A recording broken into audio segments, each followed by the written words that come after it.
Hey, welcome back to our weekly Facebook Live broadcast. We have a great subject we're going to talk about today. We're going to talk about the dangers of social media, posting things while you're in the middle of a personal injury claim or a work comp claim or maybe even some other kind of claims. But before we get into that, I want to mention two things. One, please subscribe to our channel and spread this around because we're going to continue to do this every week, and we've got some great topics that are really going to make you feel awfully smart, maybe improve your life some. And I also want to send a message out. We've gotten a suggestion a couple weeks back to do a segment on tricks that employers and work comp insurance companies use to help prevent you from getting a full recovery on your work comp claim. It's a great subject, and we're going to cover it either next week or the week after. So stay tuned for that. But this week we're going to talk about social media, posting stuff on Facebook. So I'll just start with the most basic question to you guys. So a person's in the middle of their personal injury claim. What's the danger in posting stuff on Facebook? How can it bite you? Where do I begin? You want to start? Sure. I have some thoughts as well. Yeah, I think the basic theme is, nothing that's ever posted on Facebook is ever truly private. Even if you have your privacy settings turned up, it's still always accessible. Right. And I think even if you go back to something that happens, say right after a car accident, a lot of people, myself included, use Facebook as a way to communicate all at once with family and friends, people like that. And I think the natural tendency is people want to go on Facebook, maybe after something like a serious car accident, and go, I'm okay. I just want everybody to know I'm fine, don't worry about me, even if that's not 100% accurate. And the problem is, once you commit something like that, I've seen it come up later on where during, say, a deposition, the person says, well, yeah, I'm claiming, my neck's hurt, my back's hurt, my head's hurt, my arm's hurt. And somebody pulls out their Facebook post and says, well, here, 3 months ago, you said you were fine. Right. Right. And which reminds me, first of all, Facebook is not really an accurate representation of anybody's life. That's true. I mean, you look at what people put on Facebook is how they present themselves to their family and friends, which, is never really accurate. They make their relationships look happier than they are. They make themselves look better looking than they really are. They make their children look cuter and more flawless than they are. And so whatever they would even post about an accident, you're just not getting an accurate picture anyway. Right. So that's one way, is they may give the false impression that they're okay. Or the expression, how are you doing? I'm doing better. Well, doing better may be a little bit better than where they were, but that doesn't mean that they're all the way better. So even just that language can throw you off. But I know you've got some other examples. There are a lot of things. I mean, things you don't even think of. You could say, oh my goodness, I had a car accident 5 minutes ago, and don't worry, I'm fine.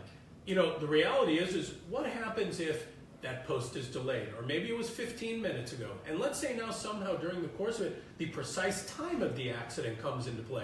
They're going to say, well, at 1:27, you said it was 5 minutes ago. Now you're telling us it was at 1:11. I mean, what? Right. I mean, so they can use the precision that just isn't there. Or you could say, and I'm fine. The reality is, as we all know, you could have a car accident today, and it's sort of like, I think what a lot of people don't understand who haven't been in these situations is, day one, you may be fine. Day two, you may be fine. But it's like when you haven't gotten a lot of physical exercise for a while and you go out and you do something really strenuous, you're fine right afterwards, maybe even the next day. But 2 days later, you could be barely able to get out of bed because you're so sore, and you just don't realize that that's what's coming. Sure. Let me give you the classic example that I think comes up and really can hurt a case. So a person's in an accident, and they're really hurt. I mean, they maybe go through several weeks of therapy. They're living their life in a pain state.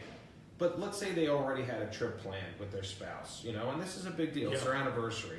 And they're going to go down to Mexico, or they're going to take the kids to Florida, whatever the case. And it's paid for whether they go or not. Right. And I mean, so they make the decision to go. And they're there. And they're there in pain. Right. But you see, in the pictures, it doesn't look that way.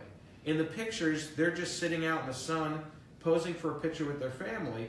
You can't tell from looking at the picture that they're actually in pain. They actually didn't want to go on this, but they didn't want to disappoint their family. And all of a sudden, they post these pictures, and man, how does that look when the time comes for deposition or trial? And say, oh, you say you were in pain, man, looks like you're in a little pain right there in this beautiful picture in Mexico. Right. And so they can really take things out of that context. Sure.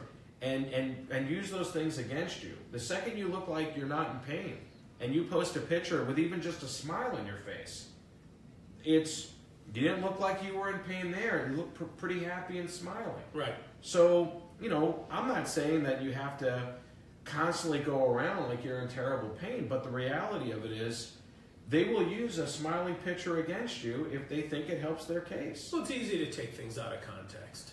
And that, goes on. So talk about, in a work comp claim, because this happens all the time, where a person is hurt and they're claiming a particular injury. Talk about how those pictures might be used against them in a comp claim.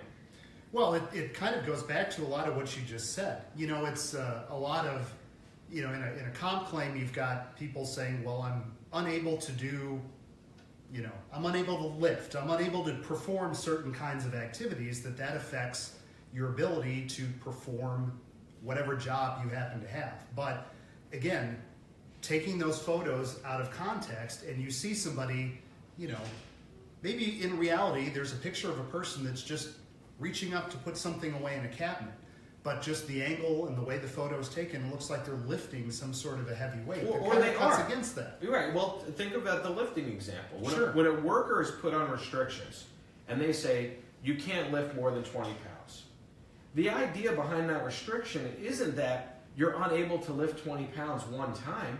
It's that you cannot make your living 8 hours a day consistently lifting things over 20 pounds.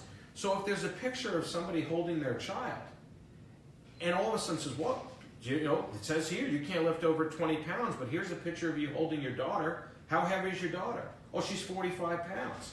They'll use that picture against you, despite the fact that restriction doesn't really mean that you're unable to, one time for a picture, lift something that's 45 pounds. It just says you can't make your living by lifting things more than 20 pounds over and over and over again as your job. It's a big difference. Well, and taking it one step further, I think you'll find that, I've been in situations where I knew somebody who had surgery and they'll put the restrictions on you. And the doctor will even tell you, or in your scenario, the doctor will tell you, you can't lift more than 20 pounds at work. I understand you have small kids, and there's no way you can live your life without lifting them up. Do it as little as possible, but if you have to lift your kids, you're a mother, you're a father, lift your kids. So they'll tell you, do it sparingly, but they understand that it's just part of daily life. Also, the work comp example. One thing that I think people would be shocked about, that I was really shocked about when I first came across this information, it is not unusual at all when you are injured at work and you have a work comp case, for that work comp insurance carrier to send out an investigator and unbeknownst to you, while you're out in your daily life, follow you around and take video of you. That happens all the time. It seems like something that would happen in the movies or sparingly. That happens way more frequently than you would ever think. Right. Yeah. Let me give you a totally different example. Tell me if you've seen this come up. We've talked a lot about them trying to claim that you're not injured based on what you're doing. What about lifestyle? I know we've had situations where, our client is hit by a drunk driver. And we'll look on their social media because we're trying to figure out, was this a person who just sort of had a one-shot, drank too much? Or are there pictures of this person constantly drinking every weekend, hanging out in bars? But they're going to look at the same thing for our person. Even though in the accident, our person wasn't drinking at all. But have you seen situations where they try to look at pictures on social media to try to paint a picture of your client as a person who is staying out late or partying or just a good time Charlie? Have you seen situations like that? Yeah, and I think a lot of it comes up just especially during depositions when you get people kind of talking about what they do, because in theory those past individual events shouldn't really come into play and shouldn't be counted as evidence against a person when you're talking about a singular event. But that the rules are a little more broad when you take a deposition of somebody. So it's fair game to ask somebody to just talk about their life and talk about the kind of things that they do. Have they ever been to, a bar before, a particular bar? How often do they go? And a lot of the times that turns into admissions that the person gives during that deposition that, when you're in a deposition, there's a court reporter taking down every word that you say. And once those words come out of your mouth, there's no taking them back. That's Right. on the record. And you mentioned a point at the beginning where you said the stuff that you post, it's not private. Even if you adjust your privacy settings, people need to be aware that social media is becoming discoverable in a litigation scenario where they can ask you to produce your passwords and look through your social media to see if you've referenced your injuries or an accident. And I have done that in cases before and had defendants turn that information over. And I'll tell you, probably the most surprising aspect of that, when we got, the last time that I did that in a case and we requested basically an entire data dump of somebody's Facebook profile, the thing that surprised me is what was included in that Facebook profile was not just basically the general broadcast stuff that people put out there for everyone, but what you would think are private messages between individuals is also recorded and stored on Facebook servers. Yeah. So even if you're sending something to a direct recipient, it's not just the two of you that are the only people that can see it. That will come out. That is stored. Yeah. Yeah. No, that's a good point, because I think most people think That's private. that right? those communications are private, and you have an expectation of privacy and no one will get those. But I think it highlights also a bigger point.